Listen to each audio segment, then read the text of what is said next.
people can't bring to mind instantly the pair that we did an Avicenna a few years ago. Can you tell us what they had in common and how they differ? Well, Avicenna was the foremost philosopher of his generation and of his time. He was the recognised, from very early age, the recognised expert on the interpretation of Aristotle. He was also a politician, so he spent some time as the vizier to one of the local courts. What they would have had in common is this broad-based basic education that we've been hearing about, and it seems that in teenage years there was an opportunity for aspiring students to specialise in one subject or another. You know, when he chose applied mathematics and astronomy, Avicenna had developed his interest in philosophy through reading every bit of Aristotle he could get by the age of 16 or 17. So they shared very much the same educational background, but they differed enormously in how they viewed natural philosophy. So for Avicenna, Aristotle had begun to ask the right questions and provide most of the right answers. For Albironi, he was a little bit more sceptical and took a slightly more quizzical stance towards the ancient Greek tradition when it came to accounting for natural phenomena. And so, can you give us an example then? Yes, yeah. Well, the natural philosophy of the day said that when an object was cooled, it would shrink. And Albironi poses Avicenna a question to say that why is it then that when we have water in a glass jar and we freeze it, the glass jar breaks? So the water is obviously expanding. Avicenna doesn't provide a very convincing answer to this very simple question. And Albironi does this in a treatise called The Questions and Answers. He asks Avicenna 18 questions. 10 of them relate to Aristotle's work on the heavens. 8 of them relate to these general issues of natural philosophy. Avicenna, who is obviously the more senior of the two, irrespective of their age, because Albironi is posing the questions, and so it's the custom for the student to pose the questions of the master. Avicenna answers each question one by one, and Albironi is dissatisfied with the answers. Can you give us another example or two? Yes, I can, yeah. Avicenna gives answers. Albironi then asks a further 15 questions, and Avicenna, perhaps because of the burden of the officers of state, instructs his prize pupil Matsuri to answer Albironi. I think that Avicenna was on the end of the short straw here. Can we have one more specific example? Yes, there's one. Looking for an extra sweet, but actually, there's one which is very, very interesting. It's a slightly obscure passage, and there's some contention as to how it's interpreted. But Aristotle on the heavens says that planets must move in a complete circle, in a form of perfect circle, because otherwise a vacuum would be created. Now Albironi asks Avicenna, why is it that when objects move around an axis in such a way that they either form an oval or a lengthy shape, they don't seem to have any problem in completing the circuit? And Albironi reckons that there is no need for a vacuum in this, and therefore that the whole notion of the circular movement of the heavens is in fact something that Aristotle has effectively invented. What Albironi seems to be talking about is the elliptical movement of the planets, something that Kepler took up in the 17th century in his laws of planetary movement. Avicenna admits that Aristotle is not at his strongest at this point. And there's a very interesting exchange between the two. But Avicenna says, well, we must remember what Themistius says. Themistius says that we should always interpret the philosopher Aristotle in the best possible way. And Avicenna effectively admits that Albironi is right, but then deflects the argument by a quibble and says, of course, things which move inside the celestial sphere, i.e. the planets and so on, are different from the celestial sphere itself, which is tantamount to perfection. And that really is not a proper answer in my opinion. So Albironi had Avicenna on the run. That's great. And I wish we could go through all the questions. Maybe we'll come back to the 18 questions in a year or two when people's excitement has subsided a bit. Right. The first book he wrote, I mean, he's talking about measurement of time, isn't it? Yes. A very young man in his first book, yeah.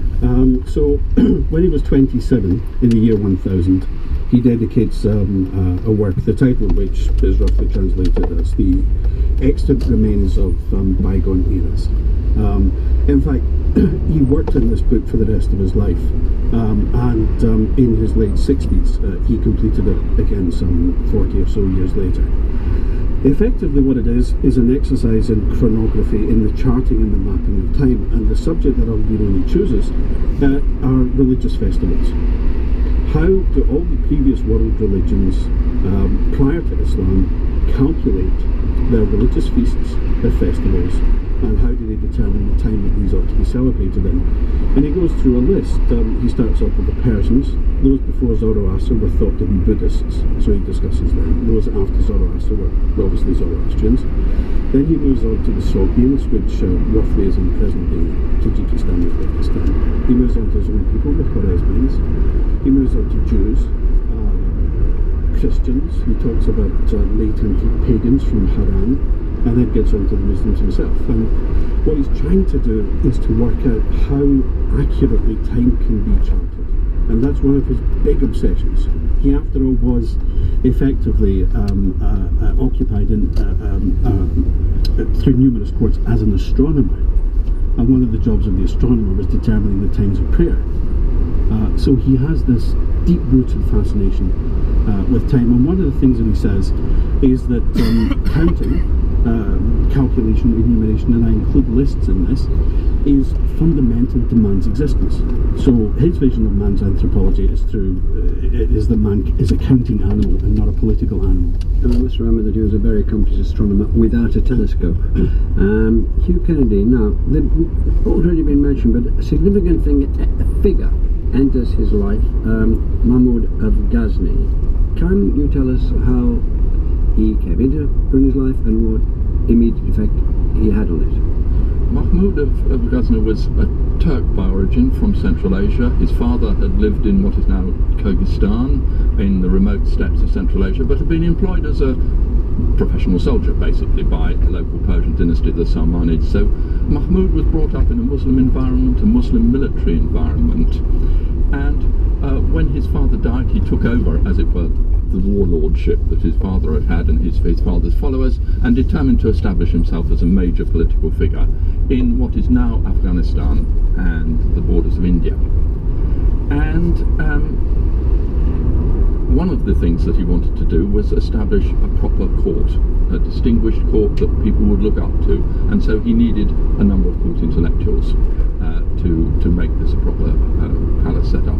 And Biruni in Khwarazm was an obvious target, if you like, for his recruitment. He conquered Khwarazm and he effectively kidnapped Biruni and took him back to his court, and Biruni spent the rest of his life, this is about 1017, spent the rest of his life effectively as a court intellectual with Mahmud of Ghazni. And the great thing that happened there, Amir Benison, is that Mahmud decided to invade India, and it took Biruni with him.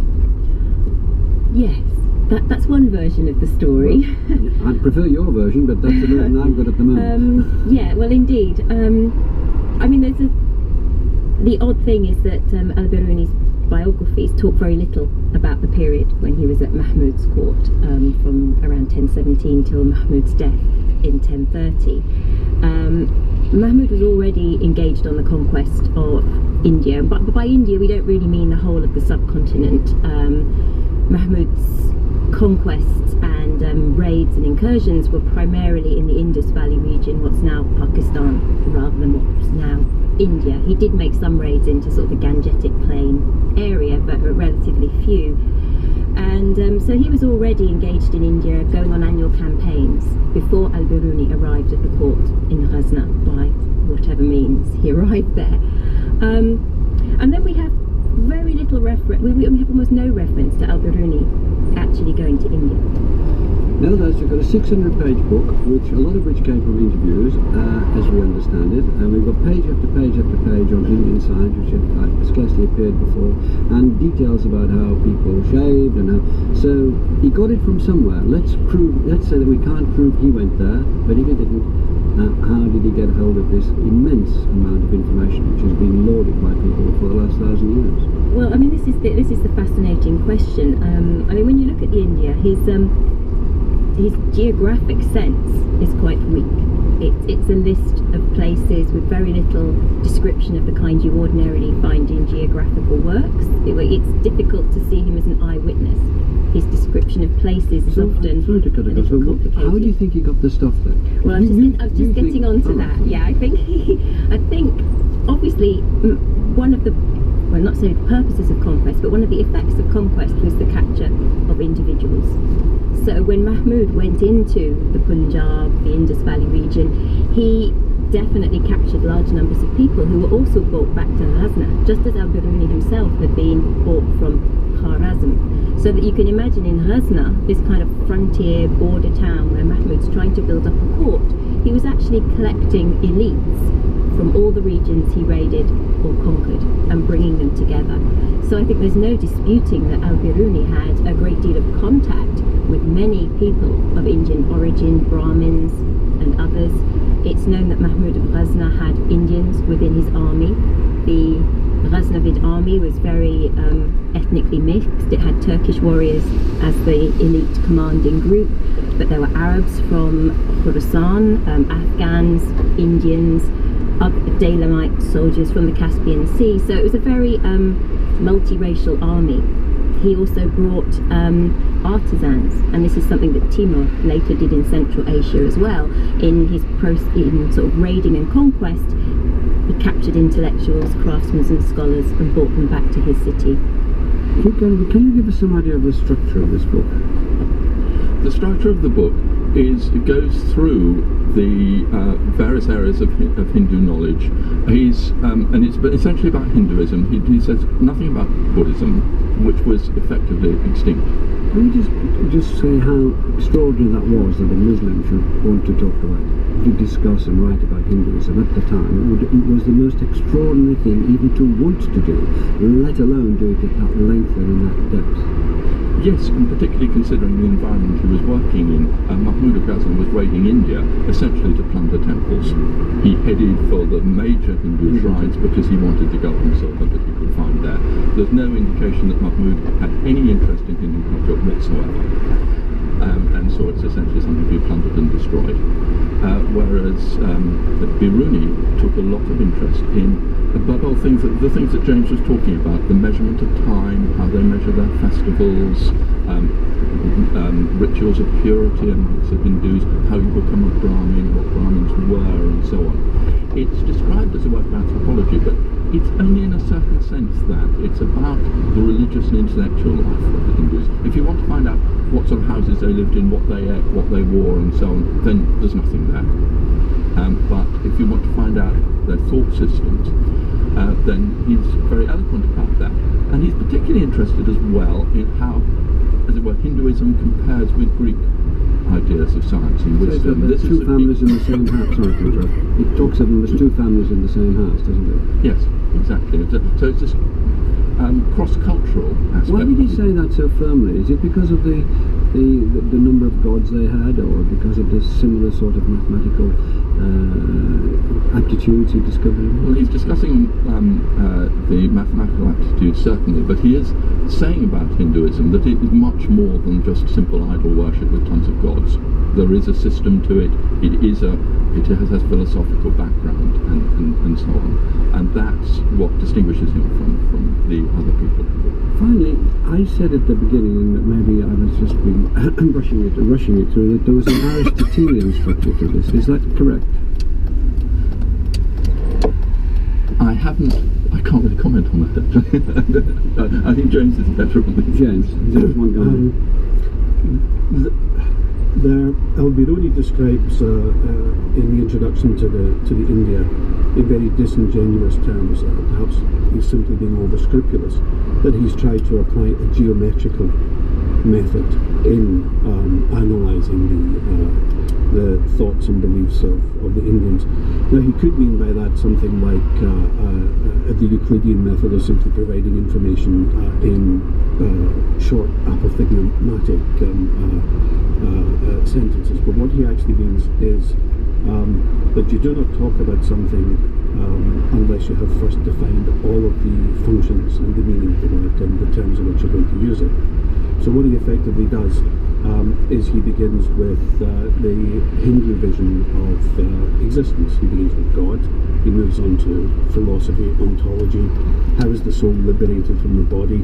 Talks about heaven and hell and so on. And he does this roughly over the first 17 chapters, where he also gives... There are 80 chapters. There are 80 of this is the first 17, and he mentions the religious literature of the Hindus in order to prepare you for the next stage of his argument. The next stage of his argument is he then turns to how his description of how the Indians describe their own universe. So it's a cosmography.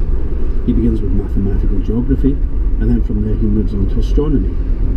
Now this, I think, as I read the work, is preparation for the real substance. These are the first 30 chapters or so. The next 30 chapters, so the bulk of the book, is again concerned with how the Indians calculate time. It's a chronography. And he begins with the measurements for night and day.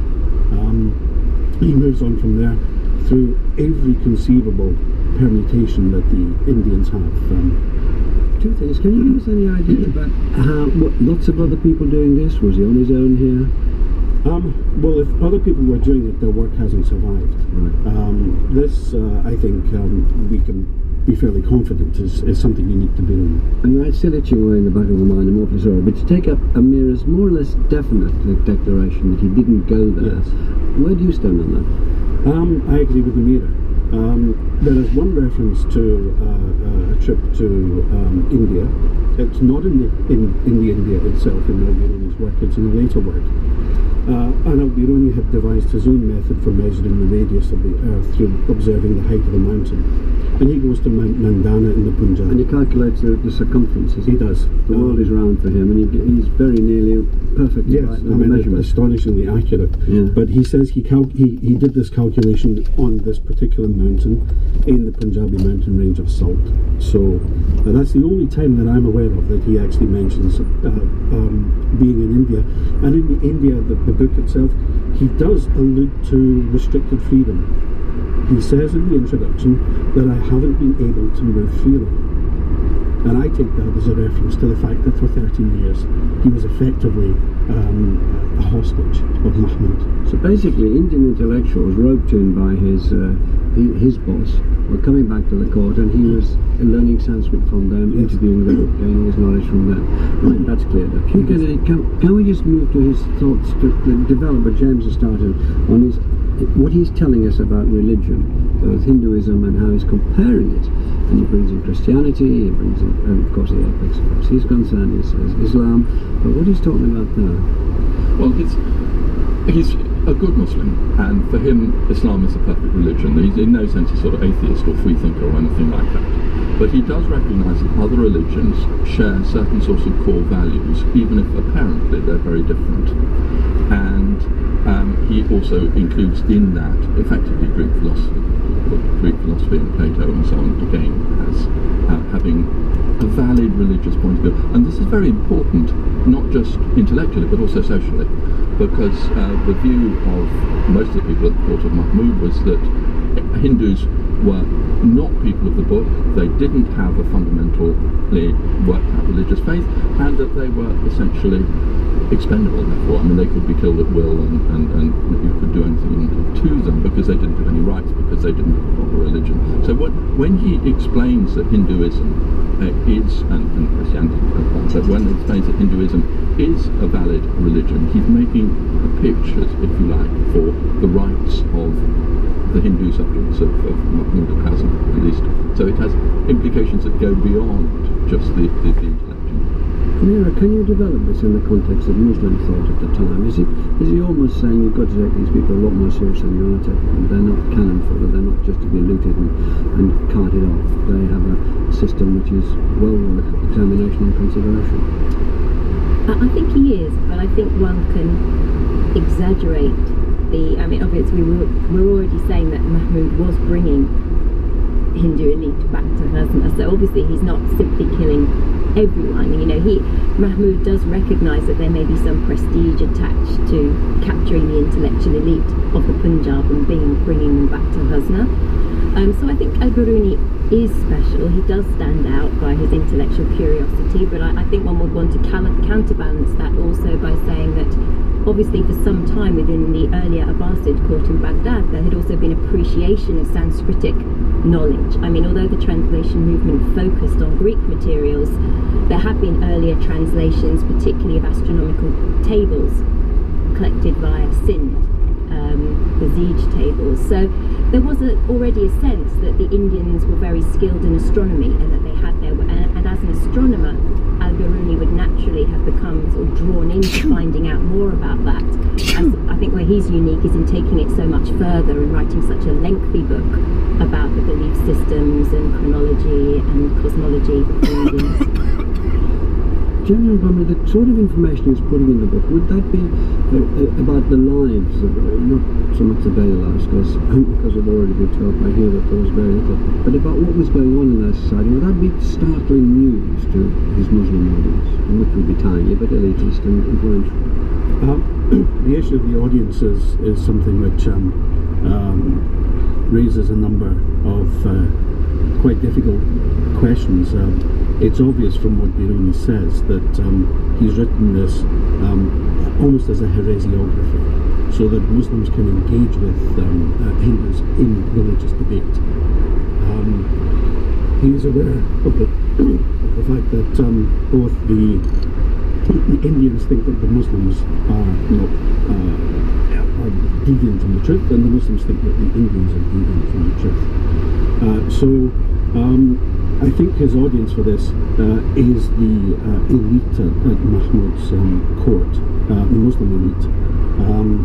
It was commissioned by an otherwise unknown member of that elite, so Biruni was asked to draw on his expertise in order to provide this account of Indian beliefs in order to enable Muslim intellectuals to engage with these Brahmin scholars in debate. Before we move away from India, Hugh Kennedy, finally, he's in this book, Biruni is very true to himself, and 48 chapters are devoted to thought. What is he most, in which areas is he most keen to pass on what he's found out about thought, the Hindu thought system? Well, it is essentially, as James has been stressing, the question of time, the question of the festivals, the question of their view of the universe and astronomy. He's keen to pass on the intellectual side of Hindu thought, well, all thought's intellectual, but the intellectual aspects of it rather than, as it were, the social philosophy. Though he does talk about the caste system and how different the Hindu caste system is from the perceived egalitarian nature of Muslim life. I'm intrigued by this link he makes with the Greeks, and we've talked about Aristotle quite a bit. Can you be even more specific to just kind of nail that one? You're looking around the table. I'm filling in time. James is the Aristotle man. Biruni, in his view of how human civilization develops, was of the opinion that the ancient Greeks and the ancient Indians shared the same set of ideas and notions. He actually says in one of his other works that the doctrine of transmigration, which the Hindus believed in, was borrowed by them from the Greeks. So the further back he goes in time, he becomes, if you like, a sort of a religious syncretist. The Greeks and the Indians share the same effective set of beliefs. He thinks that the Greeks have progressed more than the Indians have, and part of the India is Al-Biruni's attempt to understand why the Indians haven't achieved what the Greeks have achieved, and he puts the blame very firmly on their language in Sanskrit, and it's the tendency to rely on synonyms and homonyms as opposed to exact terminology. So he thinks that there is something not scientific about Sanskrit, and so I think that this is in a sense an exercise in historical archaeology for him. Islam, of course, is at the top, but the Greeks formed a very important stream, as we've heard from Amir and Hugh, in Islam. And Al-Biruni is pondering in himself why the Indians haven't progressed according to this pattern. Amira, the India was completed around 1030, around that time. We're always talking around, don't we? And shortly after that, his master or his captor, Mahmud died, what effect did that have on Biruni? It seems that from that point onwards he felt a lot more free, although he chose to remain in Ghazna under Mahmud's successor, his son Mas'ud. He seems to have felt much more comfortable. He dedicated his next work, Al-Qanun, another work of astronomy, to Mas'ud, which suggests that the relationship between the two was much friendlier and more like his earlier relationship with Ma'mun in Kharazm. He seems not to like Mahmud. I'm talking from the notes here. Get in the text. Did he write that while Mahmud was alive, or was that after Mahmud popped his clothes? He finished it after Mahmud's death. I mean, I think we have to imagine al-Biruni working on a lot of things at one time, rather like scholars do today. But he probably finished the India just after Mahmud's death. But as James has said, it wasn't dedicated to Mahmud. This doesn't seem to be a work that Mahmud commissioned. He wasn't the patron. Someone else was the patron, and al-Biruni sort of writes it almost in a vacuum. Whereas with the Mas'udi canon, he's dedicating it to the ruler, which is a clear mark of a sort of a more positive relationship between the two. And of course he chooses to spend the rest of his life in